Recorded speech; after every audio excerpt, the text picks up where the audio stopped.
see, here's your iron swing.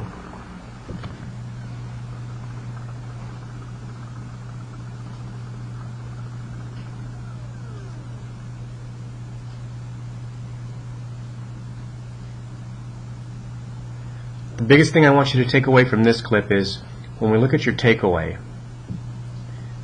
I want you to watch how much your hands turn open and the club face, when you're parallel to the ground, has really turned open, and you can see it in this angle right here. Let me take that away, that line away, and do your takeaway again, and you can just see how much that club face really opens up, and your club shaft is pointing too much to the inside when you're halfway back. So you're setting yourself up to really need to turn those hands over in the opposite direction to square the club face up, and it's really hard to be consistent with that type of swing where the club face goes so far open and then has so far to close to compensate for that. So that's just going to lead to a lot of slices, a lot of hooks, just a lot of inconsistent ball flight. So let's take a look at just some different pictures here. If we take this club halfway back or parallel to the ground, once again, you can see club face open and club shaft way to the inside. Here's an example of a takeaway in comparison where you can see when this club comes halfway back or parallel to the ground, that club face is still pointing slightly downward, actually facing the ball. Let me back this up just a little bit. You might be able to see it better right there. So there's the angle of the club face, and you can see how it actually is kind of facing the ball. Whereas yours, again, not to beat a dead horse, but you're there, and your club face is facing the sky. Two very different positions there.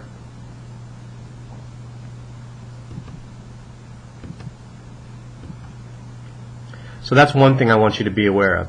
The other thing that we talked about in our lesson is if we take a look at your driver swing. I'll let this play.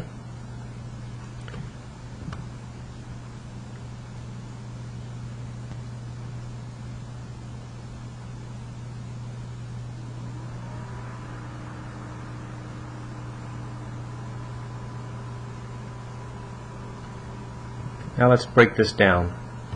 As you can see on this swing, which was happening on a lot of your swings, you were catching the heel of the club. You're hitting the ball with the heel of your club. And you can see even just prior to impact how far out away from your body the club head is, and especially in relation to the ball right here. It's way too far to the outside of that target line. And now it has to cut across just to make your contact. So that again is going to lead to pulls and or slices. So basically your hands are too far away from you, which means the club head is too far away from you. The reason for that is this. If we take you to the top of your swing, and this is again, we talked about this in the lesson, if I bring you just to the top and I draw a line from your hands, or an arrow from your hands to the golf ball, your hands kind of trace that line a little bit going towards the golf ball. As you can see, your hands track right down that red line towards the golf ball right away. Again, it's something we talked about. We see this in a lot of, I see this in a lot of people that have played baseball.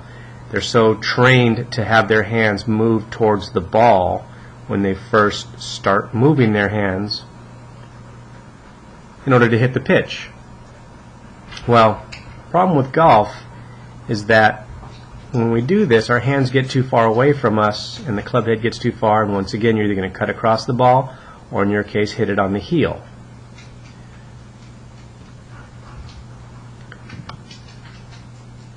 If we take a look at a couple different swings here. Here's an image. Let's find it right here. Here's McElroy.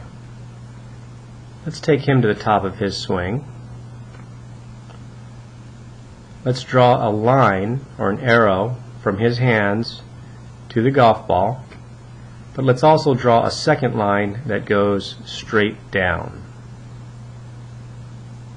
And let's see what happens when he starts his downswing. You can see where his hands go.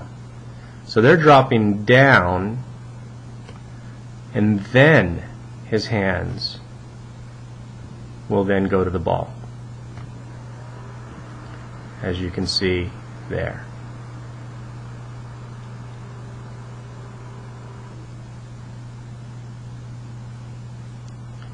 So he actually comes in the way I've depicted this, underneath the red line. So he drops down and then goes to the ball. And when he drops down, what he's really doing, if you take a look at his right elbow, he just kind of gets that reconnected to his body and then goes towards the ball. So when we look at your golf swing, what I want you to do is bump your hips towards the target on the downswing, bump your left hip towards the target, and let your right shoulder come down. Again, that's what we talked about in our lesson. I call it the hip bump, or you can talk about it or think about it in terms of a bump and a drop. You're bumping your hips, you're bumping your left hip, and you're dropping your right shoulder. When you do that, you're going to reconnect. I want you to reconnect your right elbow and the upper part of your right arm, so your tricep, to your rib cage. Here, your elbow is just kind of moving towards the ball. There's no reconnection happening. I think you referred to that as sort of dropping it in the slot, if I remember right. But we want those hands from the top of your swing to make an initial move downward before they then go to the ball. And yours does not do that. Hope this helps. Keep me updated as to your progress, and we'll get together as needed.